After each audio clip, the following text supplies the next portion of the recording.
مجاہد ملت کو یوں ہی مجاہد ملت نہیں کہتے.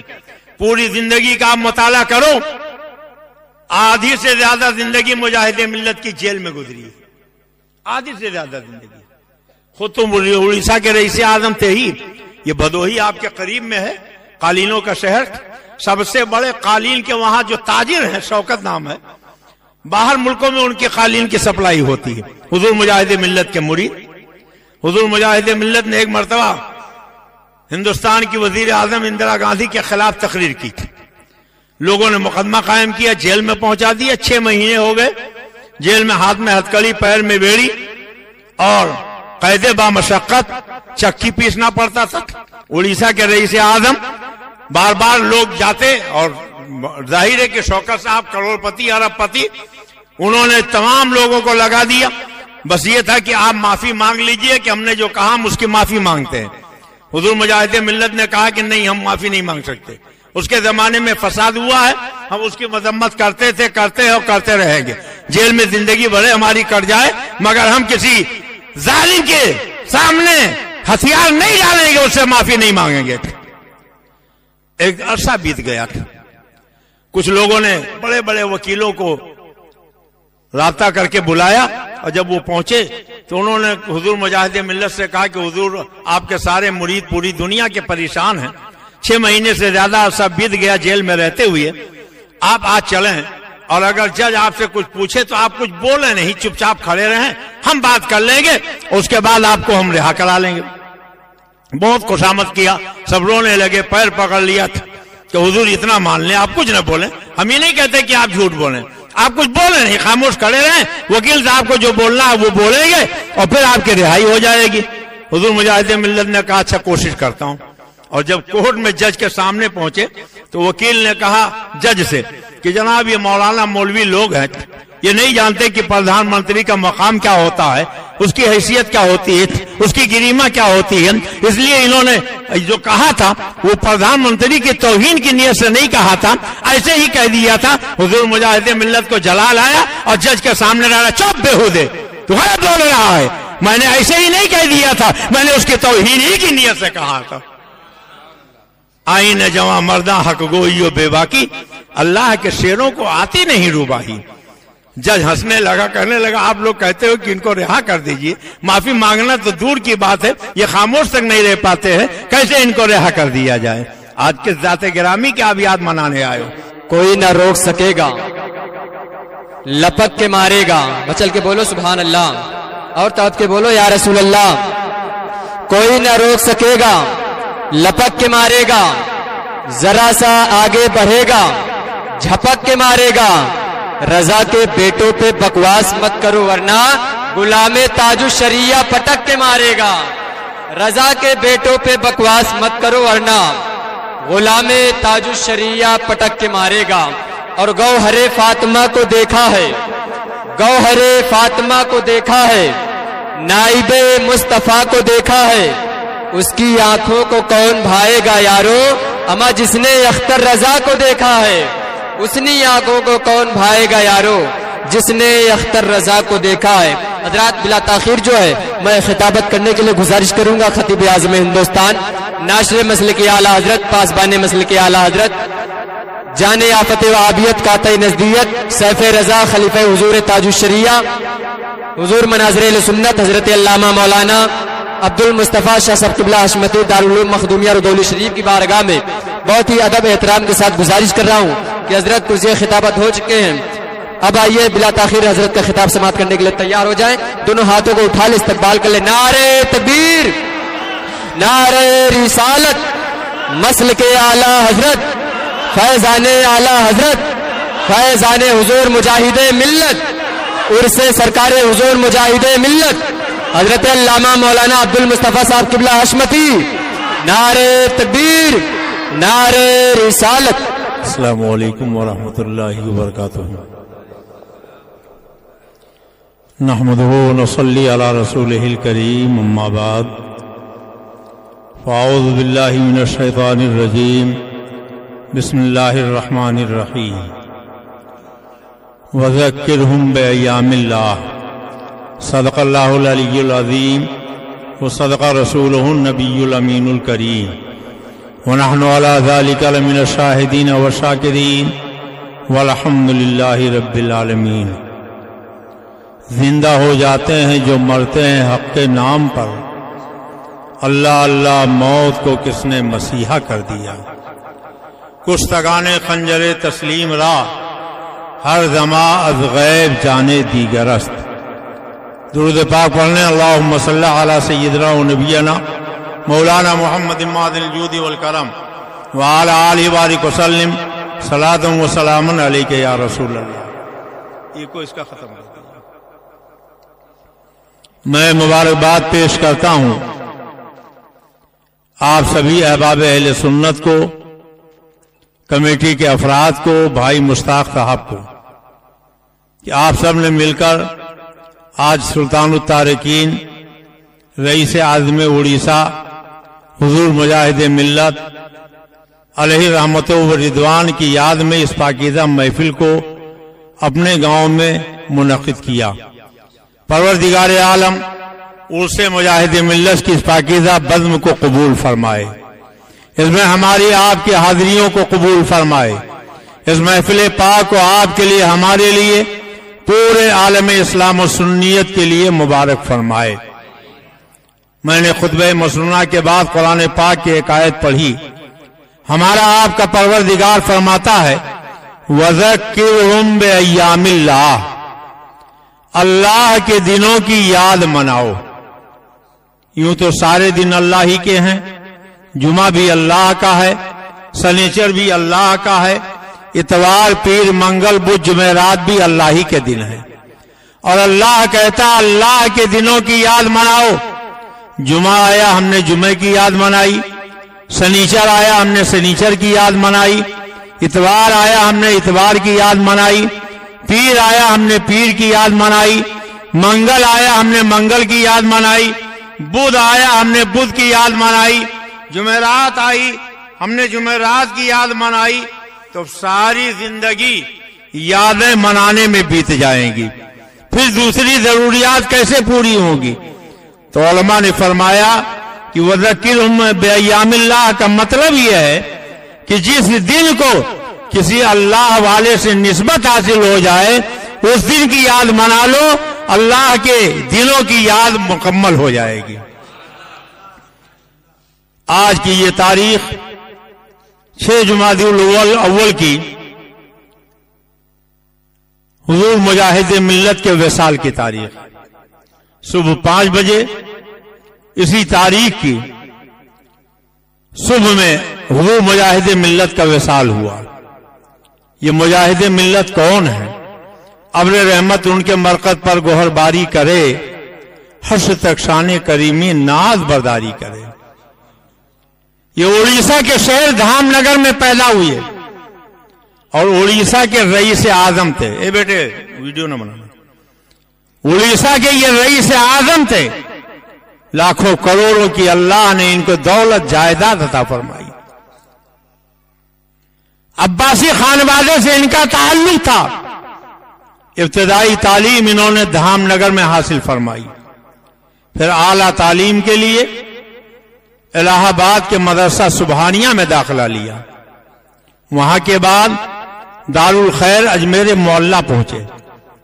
حضرت سیدنا صدر الشریعہ علیہ الرحمہ اس وقت اجمیر شریف کی دارالمعینیہ میں صدر مدرس کے عہدے پر تھے، وہاں تعلیم حاصل کی اور وہاں سے علوم دینیہ کی تکمیل کرنے کے بعد آپ مراد آباد تشریف لائے، وہاں آپ نے مزید علم حاصل فرمایا اور پھر سب سے پہلے الہ آباد کے دارالعلوم سبحانیہ میں صدر مدرس کے عہدے پر آپ فائز ہوئے اور آپ نے ایک زمانے تک لوگوں کو علم دین سے سیراب کیا۔ آپ کے شاگردوں میں اپنے وقت کے بڑے سے بڑے عالم، بڑے سے بڑے مفتی، بڑے سے بڑے امام اور بڑے سے بڑے قابل شخصیت پیدا ہوئے۔ حضور مجاہد ملت ابتدائی تعلیم انگریزی کی اپنے یہاں بھدرک میں انہوں نے حاصل کی تھی، انہیں انگریزی تعلیم سے کوئی دلچسپی نہیں تھی، مگر گھر والوں کا اصرار تھا، اس لیے آپ نے پڑھنا تو شروع کر دیا. رمضان کا مہینہ آیا, طبیعت خراب ہو گئی. آپ کے ایک بھائی بھی ساتھ میں پڑھتے تھے, انہوں نے کہا روزہ نہ رکھیے ورنہ صحت اور گر جائے گی, مگر آپ چھپ چھپا کے روزہ رہتے تھے. تکلیف زیادہ بڑھ گئی اور پھر والدین نے آپ کی منشا کے مطابق دینی تعلیم کے لیے آپ کو وقف کر دیا اور پوری زندگی سرکار مجاہد ملت نے دین کی خدمت میں بسر فرما دی. کس قدر کارہائے نمایاں انجام دیے کہ اگر حضور مجاہد ملت کی زندگی کے کارناموں کو لکھا جائے تو ایک دفتر تیار ہو جائے گا. حضور مجاہد ملت شروع ہی سے بہت سخی تھے. غریبوں, یتیموں, بیواؤں, پریشان لوگوں کی مدد کرنا ان کی عادت تھی, اور جس کو دیکھتے کہ یہ ضرورت مند ہے اس کی ضرورتیں پوری فرماتے تھے. اور اسلام و سنیت سے آپ کو اتنا لگاؤ تھا کہ اگر کہیں کوئی بدعقیدہ وہابی دیوبندی سر اٹھاتا, حضور مجاہد ملت سے لوگ رابطہ کرتے تو سرکار مجاہد ملت وہاں پہنچ جاتے تھے اور اس وقت قیام فرماتے تھے جب تک اس بدعقیدے کا قلع قمع نہ فرما دیتے, حق کے پرچم کو بلند و بالا نہ کر دیتے. حضور مجاہد ملت نے اپنی زندگی میں ایک نہیں, دو نہیں, سینکڑوں مناظر فرمائے, اور جہاں جہاں جب مناظرے میں آپ تشریف لے گئے اللہ رب العزت نے آپ کو فتح و کامرانی کا تاجدار بنایا. اور عالم یہ تھا کہ ہندوستان کے کسی خطے میں, کسی کونے میں, کسی علاقے میں, کسی گاؤں میں, کسی قریہ میں, کسی شہر میں اگر کوئی یہ کہتا کہ ہمارے ہاں مناظرہ ہونے والا ہے, حضور آپ تشریف لائیں, تو چونکہ رئیس اعظم اڑیسہ تھے, اس زمانے میں ٹیلی فون نہیں تھا, آپ اڑیسہ ہی سے سارے ہندوستان کے بڑے بڑے اکابر علماء کو فون کر دیتے, فلاں جگہ پر مناظرے کی تاریخ طے ہو گئی ہے, آپ 2 دن پہلے پہنچ جائیے, آنے جانے کا فرسٹ کلاس کرایہ میرے ذمے, جتنے دنوں تک آپ وہاں رہیں گے آپ کا مکمل نذرانہ میرے ذمے, آپ کے کھانے کا سارا خرچہ میرے ذمے. اور حضور مجاہد ملت سب سے پہلے وہاں پہنچتے تھے, جتنے علماء آتے تھے ان کے لیے اعلیٰ قسم کے قیام اور طعام کا انتظام کرتے, جب تک رہتے مناظرے کے لیے سارے اخراجات آپ برداشت فرماتے تھے, اور جب فتح ہو جاتی تھی اہل حق کا بول بالا ہو جاتا تھا, وہابیوں کا منہ کالا ہو جاتا تھا, تب آپ وہاں سے واپس تشریف لے جایا کرتے تھے. آئین جواں مرداں حق گوئیو بے باکی, آئین جواں مرداں حق گوئیو بے باکی, اللہ کے شیروں کو آتی نہیں روبائی. اپنے گھر میں, اپنے آبادی میں, اپنی بستی میں تو ہر آدمی شیر ہوتا ہے, کتے بھی شیر بن جاتے ہیں, لیکن باہر نکلنے کے بعد پھر دیکھیے اس کا حال کیا ہوتا ہے. یہ سرکار مجاہد ملت ہے. اللہ اکبر. جب حج بیت اللہ کے لیے گئے تو سرکار دو عالم صلی اللہ علیہ وسلم کے روضہ اطہر کے سامنے کچوچا شریف کے ایک عالم دین حضرت مولانا سید حامد اشرف صاحب علیہ الرحمہ کھڑے ہوئے تھے. ایک ان کا عقیدت مند دور سے دیکھ کر دوڑا ہوا آیا, ہاتھ چومے اور مصافحہ کیا, اور جیسے ہی ہاتھ چوما تو نزدیک سپاہی آ گئے, کہنے لگے یہ شرک کیا ہے, آپ نے ہاتھ کیوں چمایا ہے, آپ کو ہم پکڑ کے اپنے یہاں کے قاضی کے پاس لے چلیں گے. مگر وہ کچوچا شریف کے مولانا صاحب جن کی دستبوسی کی گئی تھی وہ جو وہاں سے چپکے سے چلے گئے. سرکار مجاہد ملت اس نزدیک سپاہی کے سامنے آ کر سینہ سپر ہو گئے, اور خالص عربی زبان میں آپ نے اس سے گفتگو فرمائی, تم نے ہاتھ چومنے کو شرک کہا ہے, بتاؤ یہ شرک کیسے ہوا؟ اللہ تو ہاتھ سے پاک ہے, اللہ جسم و جسمانیات سے پاک ہے. جب اس کے ہاتھ ہے ہی نہیں ہے, اس کے ہاتھ کو چوما ہی نہیں جا سکتا ہے, تو کسی بندے کا اگر ہاتھ چوما جائے تو یہ شرک کیسے ہوگا؟ نزدیک سپاہی مبہوت ہو گیا, مگر زور کی بنیاد پر طاقت کے نشے میں اس نے آپ کو پکڑا اور کہا میرے قاضی القضات کے پاس چلیے.